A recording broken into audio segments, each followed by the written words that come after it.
Assalamualaikum warahmatullahi wabarakatuh. Alhamdulillahilladzi hadana li hadza wa ma kunna linahtadiya laula an hadanallah. Asyhadu an la ilaha illallah wa asyhadu anna Muhammadar Rasulullah. Rabbi shrah li sidri wa yassir li amri wa ahlul 'uqdatam min lisani wa yafqahu qawli. Para pencinta hukum adat Jami yang saya muliakan, para calon pimpinan tanah sebingkah payung sekaki Aik setitik Telaga Rahmat, Pucuk Jambi 9 lurah. Pucuk Jambi mempunyai 9 bidang hukum adat. Pucuk Jambi mempunyai 9 rahasia yang dilindungkan oleh Allah Subhanahu wa Ta'ala. Pada kesempatan ini, izinkanlah saya untuk bercerita sedikit tentang asal-usul Rajo Negeri Jambi ini. Karena kita tahu Jambi di masa lalu adalah sebuah negara yang berbentuk kerajaan, yaitu yang resmi memakai hukum adat Jambi adalah mulai dari 1502 sampai 1906 Masehi.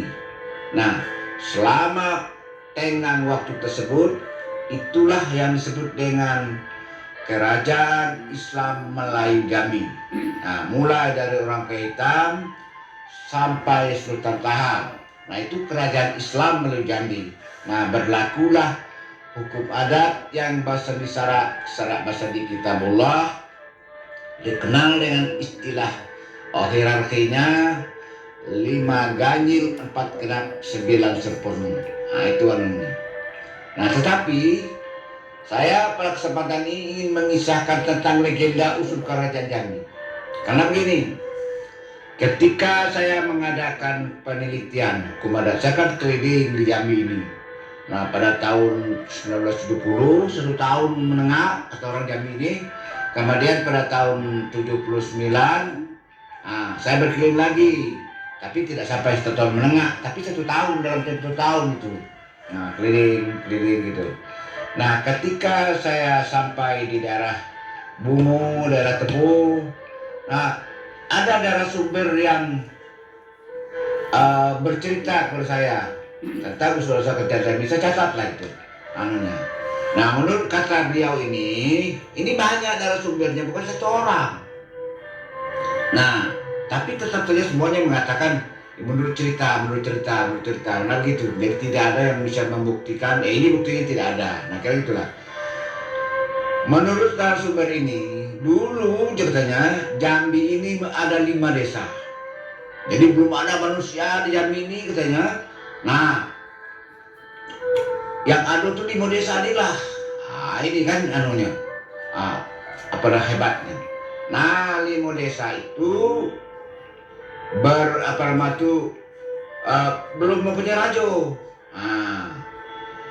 Maka untuk itu para sesepuh ke-5 desa itu mengadakan musyawarah, bermufakat. Apa yang dimufakatkan mereka? Mencari rajo. Siapa? Kan kalau di desa ada rajo, kan bingung juga buatnya. Jadi akibatnya kalau terjadi kebenturan di tengah masyarakat itu sulit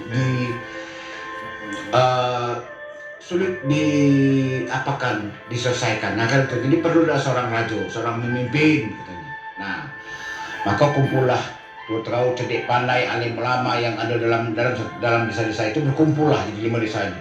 Nah, itu akhirnya dalam musyawarah rapat itu diputuskanlah untuk mengangkat seorang pemimpin, seorang rajo dengan syarat lulus ujian. Nah, ujian yang mereka usulkan itu untuk menjadi raja tersebut katanya, kalau orang siapa yang lulus ujian, dia kita setuju, kita akan jadi raja. Nah gitu Maka desa tersebut dari 5 desa tadi ialah pertama desa 7 kuto, yang kedua 9 kuto, yang ketiga Petajin Morosebo, yang keempat Morosebo, yang kelima Batin 12. Inilah desa yang paling berpengaruh pada saat itu. Kata cerita, apa benar atau tidak, wallahu alam. Itu. Nah, akhirnya semakin hari penduduk kelima desa ini semakin ramai dari desa tadi. Ya lalu bertambah kan tiap bulan ada orang lahir, juga ada orang datang, makin ramai. Nah, dan perlu untuk kebutuhan hidup mereka sehari-hari yang makin berkembang, maka muncullah suatu pemikiran di antara mereka ini, dari kelima desa tadi ini, harusnya ada seorang raja yang mampu memimpin untuk menyatukan masyarakat ini. Nah, untuk itu kata dia, kata sesepuh yang berkumpul tadi, berkumpulnya di Batin 12. Di mana letaknya Batin 12 itu? Menurut cerita di kaki Bukit Siguntang. Bukit Siguntang Tosomai, bukan Bukit Siguntang-Guntang perbatasan Jambi dengan Palembang, bukan, tapi Bukit Siguntang Tosomai. Nah, situlah letak desa Batin 12 tadi menurut cerita. Lalu kesepakatan mereka, sebelumnya kita pilih seorang raja di antara kita ini terlebih dahulu. Apa ada yang bisa kita ini nih, yang bisa diangkat jadi raja? Dengan ketentuan beberapa kriteria raja ini. Nah, itu kata usul daripada desa 12 ini. Nah, menurut kalian bagaimana kalian kriterianya atau syarat-syaratnya yang kita setuju itu? Tanya desa Batin 12 kepada yang lainnya. Nah, maka ada yang mengatakan, menurut saya, kata Batin 12 tadi, seorang raja itu harus ada kelebihan dari kita yang banyak ini. Bukan seperti kita ini, kalau seperti saya banyak. Maka menjawab sesepuh adat dari 7 kutu. Betul itu, ya benar itu katanya. Seorang raja harus lebih kuat lahir batin dari kita yang ada ini. Kata sesepuh desa Petajin. Saya, kata dia, sepakat pendapat itu. Mari kita pilih raja yang disegani, yang dihormati. Sahut sesepuh desa Morosebo. Apakah semua itu setuju? Tanya dia. Maka desa Batin 12 mengatakan setuju itu. Kalau setuju, baru kita jawab tak setuju. Serentaklah orang itu mengatakan setuju. Itu sama dengan, kalau iya, tak iya kan, kira-kira itu. Akhirnya para sesepuh dari 5 desa ini sepakat untuk memilih raja dari Jambi ini yang mempunyai kriteria yang harus bisa memiliki kelebihan-kelebihan dari mereka. Tapi bagaimana kita dapat mengetahui kelebihan masing-masing? Itu kata mereka. Pada caranya gini. Begitulah pertanyaan dari desa 9 kutu. Kalau begitu, maka setiap calon setelah pemimpinan kita uji kemampuannya. Jawab sesepuh dari desa Batin 12. Bagaimana cara mengujinya? Tanya sesepuh Batin Petajin. Penasaran. Orang uji itu. Gitu. Setiap calon harus melalui 4 macam ujian. Itu kata dia. Pertama, dibakar hidup-hidup. Mati tidak. Yang kedua, direndam dalam air mendidih, air panas selama 7 jam. Mati apa tidak? Apa melepuh apa tidak? Yang ketiga, kita jadikan peluru meriam. Tembakkan, dengan masuk ke peluru meriam, tembakkan jadi nak pelurunya. Berapa kilo terbangnya ke atas, apa? Apa mati atau tidak? Hmm. Yang terakhir, kita giling dengan kilangan besi. Nah, itu kita dia. Nah, siapa yang berhasil melalui ujian-ujian ini, maka dialah yang berhak menjadi raja. Apakah kalian setuju? Kata dia. Tanya Sesepuh Batin 12 kepada teman-temannya. Nah, semua sama berpendapat, aku setuju, aku setuju, aku setuju. Nah, calon raja yang seperti inilah yang perlu kita cari, katanya. Nah, bersepakatlah mereka untuk melaksanakan ujian tersebut dalam 3 hari. Nah, gitu, di desa Batin 12. Dengan penuh semangat, seluruh sesepuh kembali ke desa masing-masing untuk menunjuk salah seorang warga untuk mewakili desa mereka dalam ujian tersebut. Nah, jadi wakil-wakil orang tua cerita pandai di balik desa masing-masingnya, mencari siapa kamu yang bisa jadi Raja Jambi ini. Dengan syaratnya ini tadi, ada 4 kriteria tadi ini. Orang yang bisa dibakar hidup-hidup tidak mati, terendam dalam air mendidih selama 7 jam tidak mati, dijadikan peruliam tidak mati, ada itu digiling dengan kilangan besi. Siapa yang tahan? Nah, tentu saja lah masing-masing desa itu berharap dia yang menang, kan begitu. Nah, mereka akan memilih warga yang paling sakti, paling keramat di antara mereka. Nah, waktu pelaksanaan ujian telah tiba. Hari yang disepakati sudah Anda sampai, waktunya kita mengajukan calon dari desa masing-masing. Maka semua warga dari kelima desa tadi berkumpul. Di mana dia berkumpul? Di desa Batin 12. Nah, di kaki Bukit Sekutan. Mereka menyaksikan lomba adu kesaktian itu, lomba adu kanuragan.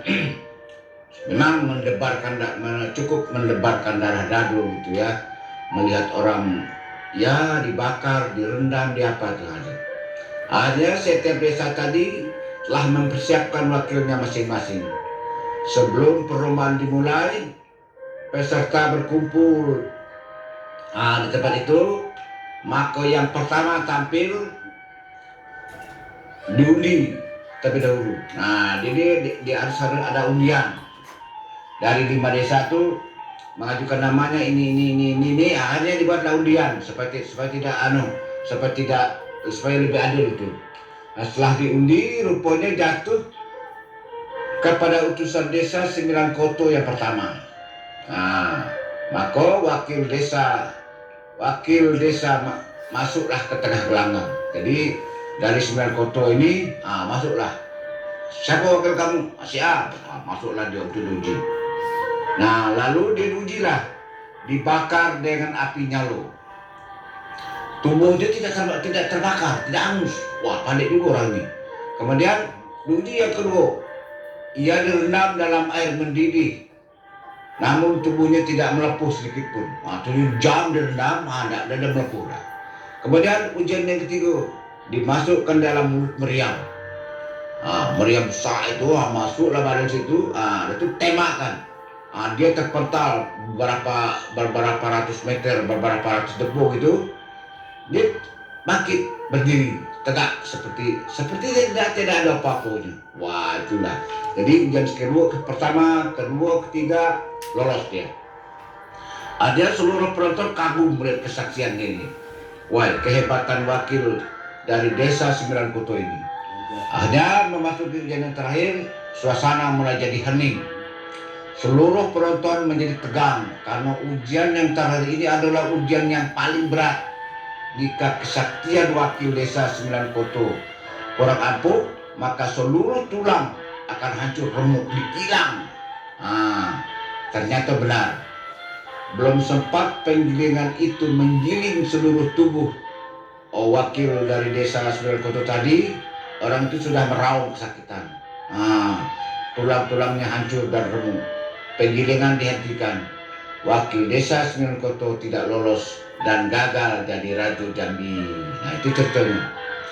Kemudian berikutnya jatuh kepada desa 7 Koto.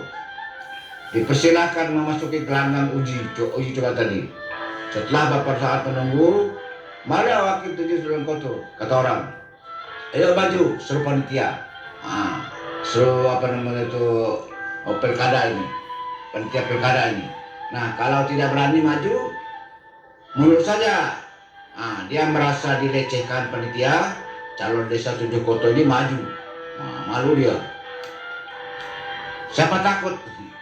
Kami dari desa Tujuh Koto tidak kenal kata mundur, tidak kenal kata menyerah. Seru wakil Tujuh Koto itu. Itu karena dia menantang itu lah kira-kira ya. Calon raja itu diuji lah. Setelah dia maju dia diuji. Dia berhasil melalui ujian yang pertama, ujian kedua, ujian yang ketiga. Namun ia gagal pada ujian yang keempat. Dikilang dengan kilang besi, dia tidak mampu. Ia pun gagal menjadi Raja Jambi. Nah, kemudian wakil desa berikutnya yaitu desa Batin 12. Majulah desa Batin 12 itu. Diikuti pula dengan desa Petajin dan Morosebo. Jadi ketiga wakil ini, Batin 12 maju, Morosebo maju, Petajin maju, tetapi dari wakil ketiga desa ini semuanya juga gagal. Di ujian yang keempat ini mereka tidak mampu. Kalau dibakar hidup-hidup, mampu dia. Direndam dengan air panas, mampu dia. Menjadi anak meriam, mampu dia. Tapi ketika digiling dengan besi, tidak seorang pun mampu. Jadi semua wakil dari desa itu digiling dengan kilang besi, tidak ada yang mampu. Nah, oleh karena semua wakil dari kelima desa gagal dengan ujian yang keempat ini, maka mereka bermusyawarah kembali. Rapat pula mereka lagi. Wah, kalau begini payah ini. Kalau kita ambil dari yang tadi wakil-wakil kita semua yang 1 sampai 3 semuanya berhasil. Nah, sekali kalau ada satu saja yang berhasil tadi, maka dia kita angkat jadi raja. Maka musyawarahlah lagi. Dia diambillah kesimpulan, kalau begitu biarlah kita cari ke negeri lain. Siapa baik negeri lain yang bisa menjadi raja, yang bisa lulus ujian, kita tunjuk dia menjadi raja. Dia usul mereka diterima dan diutuslah 2 wakil tiap desa untuk mencari calon raja. Esok harinya berangkatlah mereka menuju negeri di sekitar. Tiap-tiap negeri yang disinggahi mereka tanyakan, ada tak dan mau jadi raja kami di Jambi? Lalu syaratnya dikatakan syaratnya ini. Akhirnya harus mengikuti ujian 4 katanya. Nah, itu syaratnya. Nah, memang akhirnya sudah berpuluh-puluh negeri mereka singgahi. Namun belum ada ditemukan seorang pun yang bersedia menjadi Raja Jambi. Karena tidak sanggup menjadi keempat ujian, menjalani keempat ujian tersebut. Rombongan ini hampir putus asa. Lalu kembali mereka ke desanya dan bermusyawarah kembali. Ketika kembali, kita kembali sajalah ke negeri Jambi katanya. Sangat mustahil ada orang yang mampu memenuhi syarat itu menjadi Raja Jambi, kata wakil desa Petajin. Waktu dia ngajak, marilah kita balik ke kampung kita rapat Pulau Senam, tidak mungkin kita ini. Itu kata desa Petajin. Tapi kawan dia menjawab, sabar saudara, kita jangan cepat putus asa. Saya yakin di negeri jauh sana kita akan menemukan orang yang dicari. Itu kata wakil desa Morosebo. Itu memang banyak kawan, banyak pula pendapat itu. Apa maksudmu? Kata dia. Tanya wakil desa Petajin, apa maksudmu itu? Kita harus mengarungi samudra katanya. Kata wakil desa Morosebo tadi, kita harus awali samudra dengan tenang. Kami setuju, kata wakil desa Batin 12, 7 Koto dan 9 Koto dan wakil desa Petajin. Kita setuju, kita seberangi laut ini, kita cari di daerah lain. Samudra mana yang ada orang seperti itu. Akhirnya mereka tidak jadi kembali ke desanya untuk bersuara. Lalu mereka berjalan mengharungi samudra dengan perahu. Dari ujung ke ujung Sumatera ini berangkatlah rombongan itu menggunakan dendang. Dendang atau perahu besar. Dendang itu perahu besar. Kalau Jambi dulu namanya dendang, itu perahu besar. Berhari-hari mereka naik dendang itu, diombang-ambing oleh gelombang laut di tengah samudera yang luas. Menurut cerita, akhirnya mereka tibalah di satu negeri Keling. Orang Jambi ini kalau menyebut orang India itu Keling. Nah itu, India itu Keling kata orang Jambi. Kena ada kulitnya agak hitam dikit, itu dikatakan Keling. Mereka berkelilinglah di negeri Keling itu mencari orang yang bersedia menjadi raja. Dengan ujian yang mereka tentukan, semua orang yang mereka temui belum ada yang sanggup. Mereka hampir terasa. Tapi pada suatu hari mereka mendengar kabar bahwa ada di sebuah kampung di negeri Keling itu ada seorang yang terkenal memiliki kesaktian yang tinggi. Akhirnya mereka temuilah orang itu, orang sakti itu. Setelah bertemu, lalu dikatakan, "Permisi Tuhan, kami adalah utusan dari negeri Jambi," katanya. Kepada orang-orang yang sakti tadi, "Kami sedang mencari seorang raja yang akan memimpin kami di negeri Jambi. Tapi dengan syarat harus lulus ujian. Apa Tuhan bersedia tak?" katanya. Itulah bahasanya. Tanya salah seorang dari rombongan itu sambil berceritakan segala ujian yang akan ditempuh itu. Lalu orang itu jawab, "Saya sanggup menjalani ujian itu," jawab orang itu. Jadi orang Keling, salah satu orang Keling ini mengatakan sanggup. Akhirnya rombongan itu membawa calon raja ke negeri Jambi. Jadi calon raja ini dibawa jalan ke negeri Jambi tadi. Entah berapa lama puluh dia naik dendang itu dari Keling itu ke Jambi ini, tidak tahu puluh cerita. Legenda ini tidak menceritakan puluh kepada kami entah berapa lama. Tapi singkat cerita, orang sakti itu sesampai di Jambi disambut gembira lah oleh orang 5 desa tadi. Calon raja kita tiba. Kira-kira gitu. Mereka berharap orang sakti itu lulus dalam ujian dan menjadi raja di 5 desa ini. Akhirnya orang sakti itu diuji seperti halnya calon-calon raja yang sebelumnya. Orang sakti itu pertama dibakar dengan api nyala. Orang Keling itu tidak hangus terbakar. Lalu diuji yang kedua dan ketiga. Orang Keling itu tetap juga tidak ada apa-apa. Terakhir orang Keling itu diuji dengan ujian yang paling berat yang keempat. Ujian yang tidak sanggup dilalui oleh calon raja sebelumnya. Jadi dari 5 desa tadi uji itu, ujian yang keempat itu tidak bisa. Ujian orang Keling ini lalu digiling dengan kilangan besi yang besar. Pada saat ujian terakhir dimulai, semua sana orang yang menonton hening ketakutan. Penduduk menahan napas panjang. Mereka menduga bahwa tubuh orang ini akan hancur remuk. Ujian yang terakhir ini dimulai. Pertama-tama kedua ujung jari kaki orang Keling itu dimasukkan ke dalam kilang besi. Kilang mulai diputar dan sedikit demi sedikit tubuh orang Keling itu bergerak maju tertarik oleh kilang besi yang berputar. Semua penduduk menyaksikan sambil menutup mata. Cobalah hebat orang Jambi ini. Awak menyaksikan suatu acara, tapi mata ditutup. Sama baik dia tidak menyaksikan. Kan begitu. Ini maksudnya menyaksikan ini sambil ketakutan ini anunya. Wan kadang ngelih tapi tak boleh takut. Hanya ditutup mata dengan kain hitam, tapi nampak dikit-dikit bayang-bayang. Kira-kira gitu maksudnya itu. Mereka tidak sanggup melihat tubuh orang Keling itu remuk. Namun apa yang terjadi? Mereka sedang menutup mata, tidak mendengar suara jeritan. Justru suara ledakan dahsyat yang mereka dengar. Jeritan tidak ada, tapi yang ada suara ledakan. Mereka terkejut saat membuka mata. Kilang besi itu hancur berkeping-keping, sedangkan orang keliling itu tidak apa-apa, berdiri dengan gagah.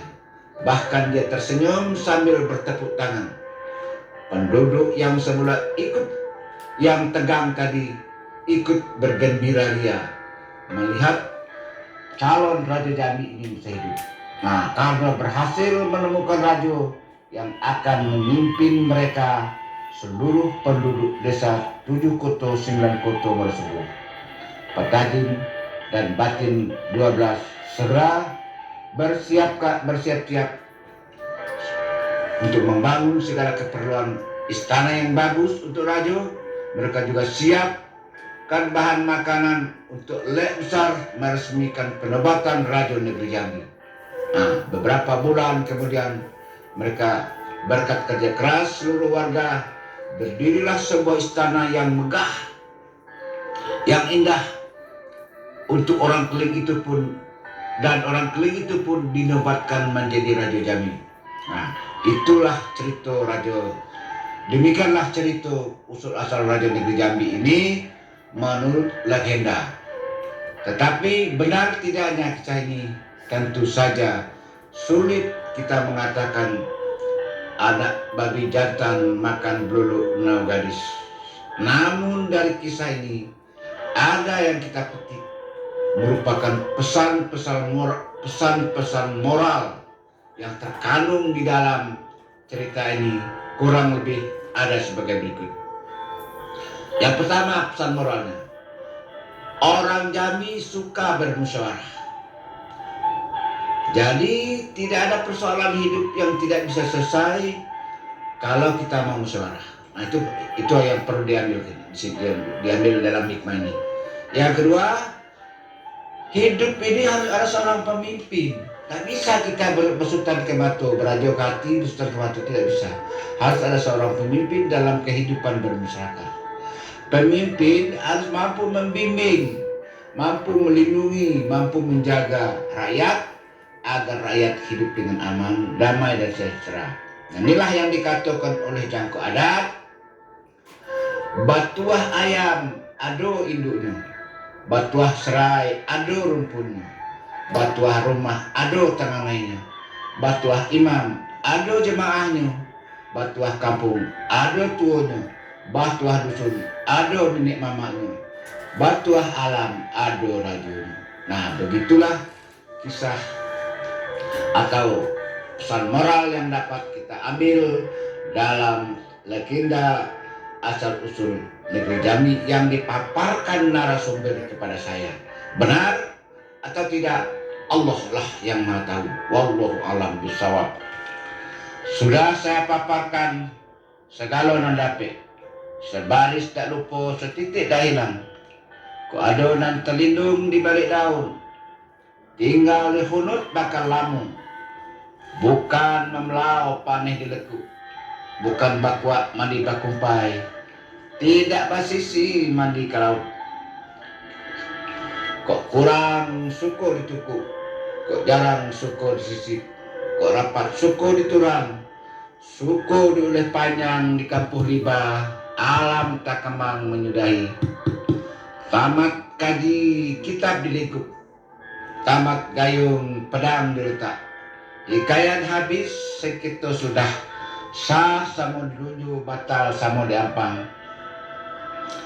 Terserah kepada ombak dan bersabung, angin dan bapuhun. Di situ tulang telungguk sisik patimbun. Kok ado nan tinggal, itulah untuk nan pandai. Titik air bisa batau orang sekapal jadi temenung, dalam kelam elok berlampu. Nan setitik jadikan laut, lan sekepal jadikan gunung, alam terkembang jadi guru. Pagi balam terbang ke buka pintu, pagi sulit apa dimakan, alam terkembang jadi guru. Bumi dan langit ada di dalam. Yang benar dari Allah yang Maha Kuasa, yang salah dari Mukhtar Agus Khalid Esa. Kepada Allah saya bertobat, ampunilah dosa saya ya Allah sebelum Engkau mencabut nyawa saya. Amin. dan kepada Nan Sakti Keramat mohon maaf. Mohon tabi ku adol nan terlewat terlampau. Kepada sesama hamba, sesama insan, mohon maaf yang sebesar-besarnya kalau terjadi salah kata dan perbuatan. Jangan terjadi rumah sudah tukang dibunuh, pak selesai tukul berdengkan, api padam puntung berasap. Biarlah segala yang terjadi di antara kita. Di saat kita menumpang kapal melejami ini, datang ombak dan badai menerpa, sehingga perahu yang kita tumpang, kapal yang kita diami, oleng kiri dan kanan. Tanpa kita sadari, kita telah senggol menyinggol di antara kita. Anggaplah semua yang terjadi itu adalah bumbu dari kehidupan pergaulan kita menunggu Jambi ini. Biarkanlah semua itu hilang dibawa oleh angin dan di bawah tebing runtuh, hanyut di arus saik kili. Kok ada mimpi buruk, gerak dan salah, mari sama-sama kita buang dengan membaca surat Al-Fatihah. Akhirnya saya sudahi dengan mengucapkan Assalamualaikum warahmatullahi wabarakatuh.